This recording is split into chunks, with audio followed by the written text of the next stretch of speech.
Alright guys, welcome back to a new video. So in today's video, we're going to be talking about how to perform sentiment analysis with supervised learning using natural language processing techniques.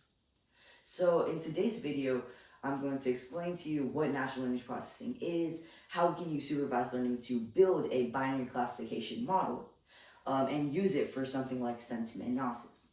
I'm going to take you through a pretty deep dive into how we're going to go about making this, and hopefully after this video, with some programming knowledge, you can actually take what you've learned and build your own sentiment analysis model. This is the first tutorial in my natural language processing specialization, and we're going to be starting off with the basics, right? Just something using supervised learning model, just a single perceptron network. And then we're going to be building up into the state of the art. So at the end of this series, we're going to be talking about the architecture behind transformers, the math behind transformers, and how we can go about creating our own language models using the transformer architecture. And we're also going to be talking about the LLM lifecycle later into this tutorial. So after you finish this NLP series, you'll basically know everything you need to know in the entire natural language processing specialization on Coursera, and the entire generative AI with large language models on Coursera. If you don't know any of the terms I just said, don't worry about it. I'll be explaining it throughout this series. So what is natural language processing, or NLP? Well, it's exactly what it says. It's just the processing of natural language or language. And there are many different use cases for natural language processing, such as summarization, Q&A chatbots, and classification, just to name a few. We'll be discussing many other types throughout this course series. Now, how is sentiment analysis a classification task or a binary classification task, specifically in this video?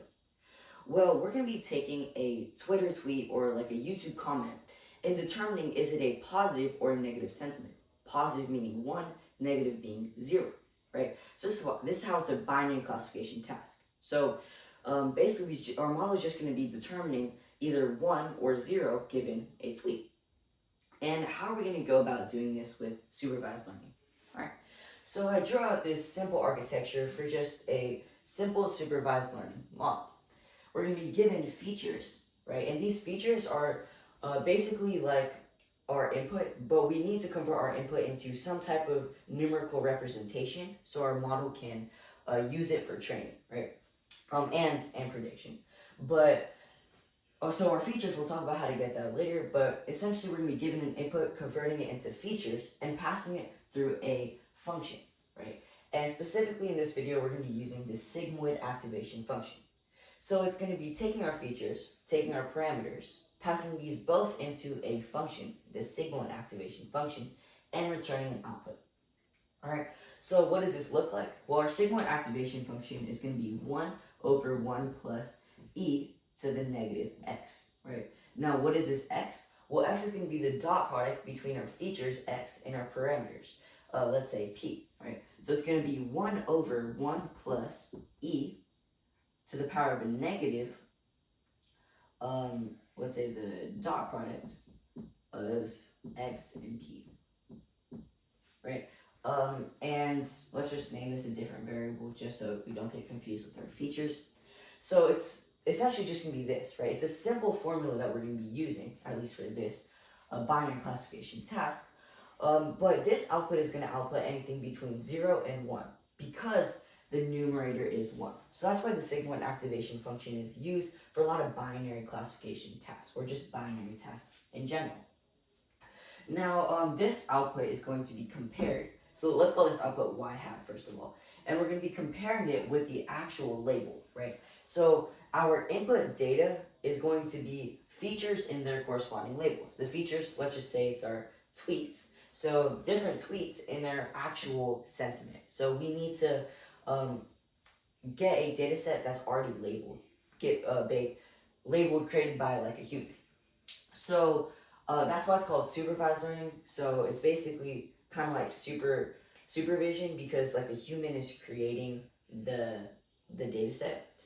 But in unsupervised learning, it's not like a human doesn't create the data set. The model basically doesn't have labels, but we won't talk about that right now. And essentially, we're going to be comparing the output of our function with the actual output So the actual output is going to be either 0 or 1, but this output is going to be anything between 0 and 1.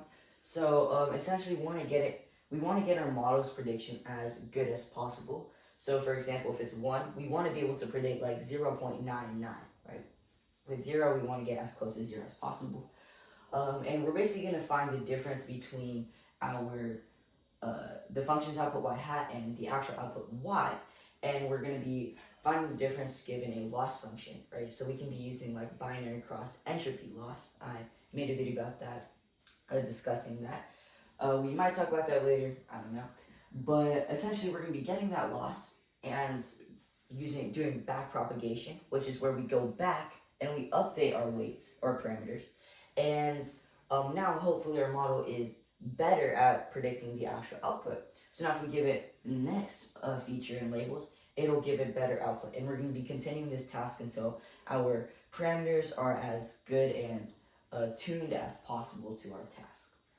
So that's a basic supervised learning model for binary classification. As you can see, you can do this for any other classification task. Alright guys, so now we kind of understand the architecture of a supervised learning model, let's discuss how we can get our features and what pre-processing is.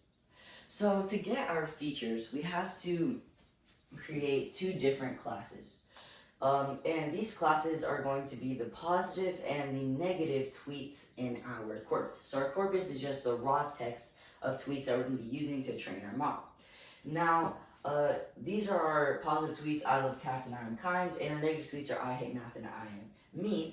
But one important concept that we need to understand is our vocabulary, because this is going to be used, this term is going to be used a lot in natural language processing, and it's essentially all of the unique words inside of our corpus, right? So kind of like a vocab for a language is all of the words inside that language. This vocab is going to be all the unique words inside your corpus. So if you have a huge vocab, if you have a huge corpus, this vocab can get really big, determining on how many different unique words that you use.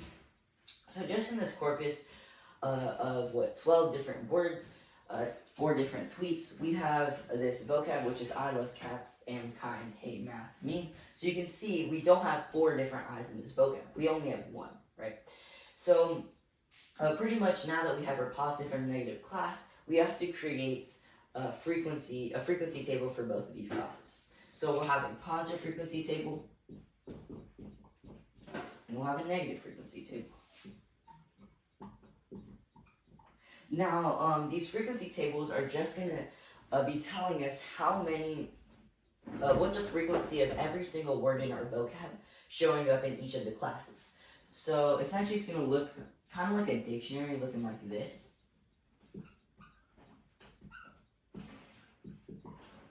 So we'll have every single word in our vocab.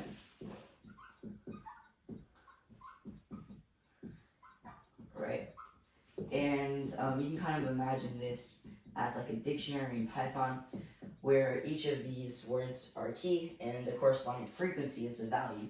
So for example, our positive class frequency is going to be, for I it's going to be 2 because it shows up twice. For love it's going to be 1, cats is going to be 1, am is going to be 1, kind is going to be 1 as well, and the rest is going to be 0 because hate, math, and mean don't show up in our positive class. And for our negative frequencies, it's going to be similar. So I is 2, hate is 1, math, sorry. Well, yeah, I can just do this. Math is 1. What else do you have? Am is 1. Mean is 1. I'm just putting it in a different order, but it's still our entire vocabulary. And what else is in our vocabulary? Love is 0. Cats is 0. And is that it? Kind is 0. Etc. Right? So we have our positive and our negative frequency tables. So now our feature is just going to be, for any given tweet, it's going to be a bias, our positive frequency, and our negative frequency. Right? So it's just going to be a feature with 3 different values. Our bias, we can just set that to 1. So let's say we have this new tweet, which is I am hate. It doesn't make that much sense, but I just had to create a new sentence that had all of the words in our vocab. Actually, you don't really have to, but I can just say I am amazing if you want to use this. Because our corpus is so small, it's not really going to have that much meaning, because we don't know what amazing is, and I am are pretty even in both our negative and positive class. So that's why I want to use hate, because you can kind of understand that this is a negative sentiment. Even in our small corpus, we can still understand that this is a negative sentiment, and I'll show you how. So we're first going to be finding the positive frequency, right? So for this sentence, I am hate, we will be having 2, because there's 2 I's, 1 am, and 0 hates. So our positive frequency is going to be 3, and our negative frequency is going to be still 2 plus 1 plus 1. So we have, just looking at it, we have a bigger negative than positive frequency, which should kind of tell us that this is a negative sentiment, right? So this feature is going to be 1, 3, 4. So this is what we're going to be passing into our supervised learning model. So before we actually do this, we need to pre-process our tweet. So pre-processing is a pretty important thing in natural language processing. You're going to use it a lot, and it basically helps you get the most out of your training. So let's look at some things that we're going to be doing in pre-processing. So first, given a text that, let's say that same thing, I am hate, right? Now this word, this sentence, we have to first tokenize it. So we have to split it up into its different tokens. In this case, each token would just be a different word. So now we have I am hate. So the first step is tokenization, right? And the second step we can do is lowercasing every single word. So for example, this might have been capitalized, right? But in here, it's still capitalized. But we should make it lowercase actually. But let's say we don't want a different I that's not capitalized and I that is capitalized. Pretty much, no, all the time your I is capitalized. So I don't know why I use this example, but you can kind of understand. Let's say like the word A, right? A sometimes is capitalized in words, right? So for example, if it's like the company Apple, or just the word A, right? So it would be lowercase. So something like that. But pretty much you just want to lowercase everything. So this is going to turn into I am hate, right? And then what you want to do is you want to take off all the stop words. So what are stop words? Stop words are words like I, am, and, like words that are like stop words. They don't have that much significance to like your goal, right? So for example, our goal is sentiment analysis. So words like I and am, at least in this sentence, don't have any significance to the sentiment because they're stop words. We can literally see it in this example. There's the same amount of I and ams in both of the different tables. So it doesn't really have any significant impact to the sentiment, right? So these are words that we want to take out just to speed up training, get the most out of our training. So we can actually remove this I and am. So right now, all we have is this word hate.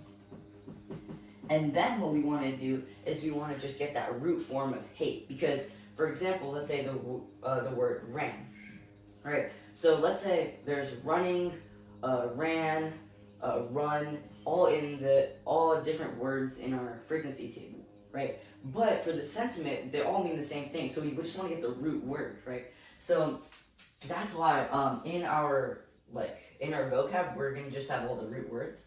I just showed it like this for simplicity. So whatever the root form of hate is, I don't know what it is, but that's what we're going to be. That's what we're going to be using for our feature. So right now, the only feature that we have, or the only word that we need to get the feature of or the frequency of, is hate. So we didn't have to do that entire process adding up all of these different numbers because we don't need to use the stop words that have no significant impact. So we didn't have to add like the 1 plus 2 and 1 plus 2 both for the positive and negative frequency because they don't have any impact. So all we have to do is get the word hate. So here it's 0, there's 1. So now our frequency is just going to be 1, 0, 1. Right, so it has the same significance because there's 1 more here, and still in our previous one, there's still 1 more. So that's how we can use pre-processing to get the most out of our training. Alright, so now we kind of understand a pretty big picture on how we can perform sentiment analysis just using a supervised learning model. So I'm just going to go through everything, revise everything that we learned. So pretty much we want a corpus of a bunch of different tweets. So you can create that yourself. If you want to implement this, just use all these steps, right? And I'd highly advise you to do this. So you want to get a corpus of a bunch of different tweets, and you want to classify them into their positive and negative, like are they positive or are they negative, right? And then you're going to create one different dictionary, but it's going to look something like this. So it's going to be a dictionary that has both your positive and negative tweets or negative frequencies, but it can look like this. So you'll have like positive, and then another dictionary that says, or no, every single word and their positive and negative frequency. So for example, I will have their positive frequency, which is 2, their negative frequency, which is 2, right? Something like this for every single word. So now what you want to do is, now that you have this, whenever you have a new word, so now you have these positive and negative frequencies, you can just use your corpus of data, your data set. So now you're going to take every single sentence, for example, I love cats, you're going to pass it into your model, you're going to use your frequency tables.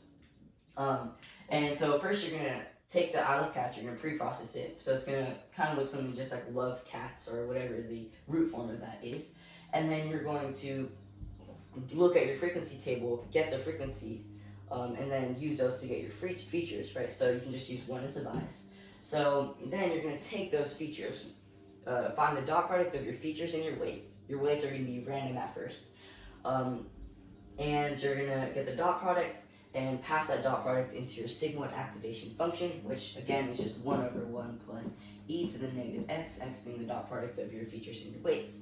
You're going to get the output of this, you're going to compare it to the actual label of the tweet, and you're going to compute the loss. You can use the binary cross entropy loss function, and I made a video explaining how the function works, all the math behind it. If you want to implement that from scratch, I did that there too.